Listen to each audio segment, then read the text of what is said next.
दोस्तों बहुत सारे लोग पूछ रहे हैं कि सर यूपी पुलिस कांस्टेबल के लिए केवल और केवल 15 दिन हमारे पास बचे हैं। हमें किस तरीके से स्ट्रेटजी अपनानी चाहिए इन 15 दिनों में ताकि हम सफल हो पाएँ।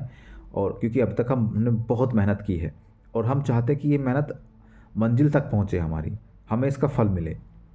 तो चलिए मैं आपको बताता हूँ कि हमारी कंडीशन क्या होती है। देखिए सबसे पहले तो बता दूँ कि 50 लाख फॉर्म भरे गए हैं, तो इसमें से मैक्सिमम लोग तो फर्स्ट टाइम अपने कॉम्पिटिटिव एग्ज़ाम में बैठे होंगे। उनको नहीं पता कि लास्ट में किस तरीके से पढ़ाई होती है, किस तरीके से हमें पढ़ना चाहिए और लास्ट में क्या स्ट्रेटजी अपनाई जाती है। कुछ लोगों को पता है लेकिन वो फिर भी गलती कर रहे हैं। देखिए आपको बहुत सारी चीज़ें देखने के लिए मिलेगी यूट्यूब पर, या बहुत सारे लोग आपको बता भी देंगे कि आपको ये करना चाहिए, ये नहीं करना चाहिए, ये करो, ये पढ़ लो, इसके ये वाले नोट्स पढ़ लो। वो सारी चीज़ें सेकेंडरी हैं।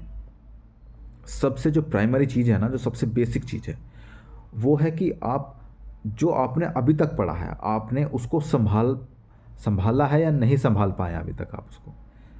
संभालने का मतलब ये है कि अगर आप एग्ज़ाम हॉल में बैठे हैं और अगर आपको चारों ऑप्शन सही लग रहे हैं ना, तो इसका मतलब आपने अपना पढ़ा हुआ संभाल नहीं पाए हैं आप। आपने उसको रिवीज़न नहीं किया है। आपने पढ़ तो बहुत लिया लेकिन रिवीज़न नहीं किया।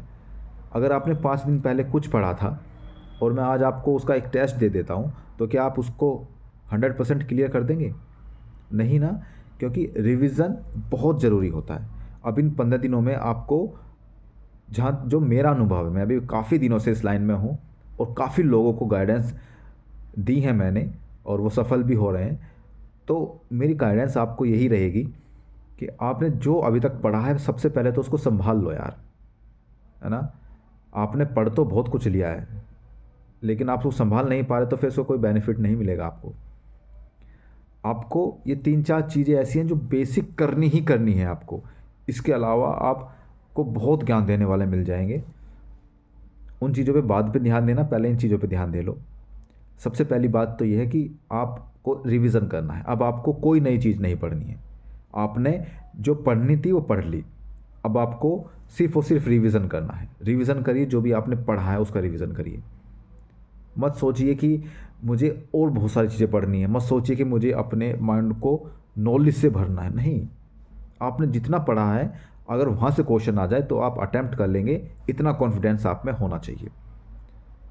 आप रिवीजन किस तरीके से करना है, मैंने वीडियो भी बना रखी है, बहुत पहले मैंने वीडियो बनाई थी, आप चाहें तो उसको सर्च करके देख सकते हैं।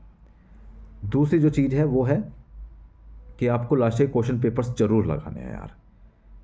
आप ये मान के चलिए कि मैं प्रैक्टिस कर रहा हूँ, प्रैक्टिस सेट लगा रहा हूँ, लास्ट ईयर क्वेश्चन पेपर्स आपको लगाने ही लगाने हैं। ये तो डेफिनेटली, ये तो मतलब कंपलसरी है।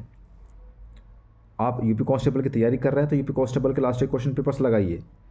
फिर उसके बाद में आप लेखपाल के लगाइए, उसी के समकक्ष, उसी के लगभग उसकी उतने ही लेवल का एग्ज़ाम होता है, लेखपाल के लगाइए। फिर उसके बाद आपको प्रैक्टिस सेट लगाने हैं।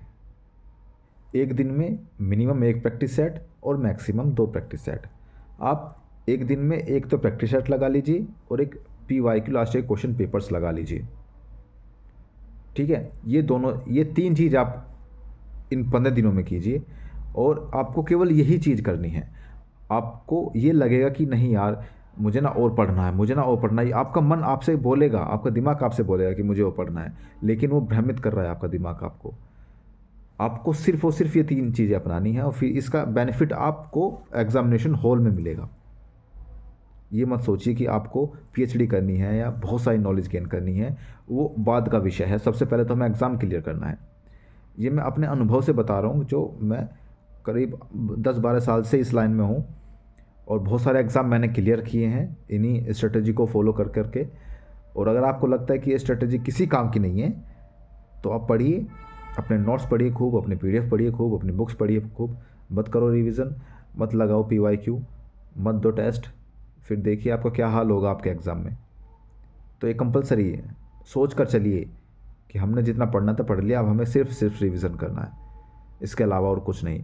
रिवीजन, PYQ और टेस्ट, सिर्फ ये चीज़ें। और इन 15 दिनों में ये निर्धारित करेंगे आपकी ज़िंदगी की दिशा क्या होगी।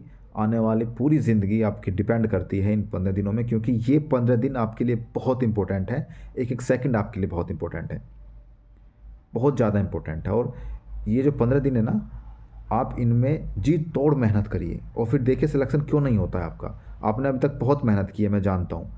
बहुत जल्दी से आपका एग्ज़ाम हो गया है, इतना टाइम आपको नहीं मिल पाया, लेकिन उस हिसाब से मेरिट भी जाएगी, परेशान होने वाली बात नहीं है। सभी को इतना ही टाइम मिला है। जो जिसने इस टाइम का यूटिलाइज़ किया है या जो आने वाले 15 दिन यूटिलाइज़ कर लेगा, वो एग्ज़ाम क्लियर कर ले जाएगा। और जो ये सोचता रह जाएगा कि अभी मैं ये पढ़ लूँ, वो पढ़ लूँ, नई चीज़ ये पढ़ लूँ, वो नहीं कर पाएगा यार। रिवीजन करिए, पीवाईक्यू लगाइए, टेस्ट दीजिए और आपका सिलेक्शन निश्चित हो जाएगा। मिलते हैं अगली वीडियो में, तब तक के लिए जय हिंद।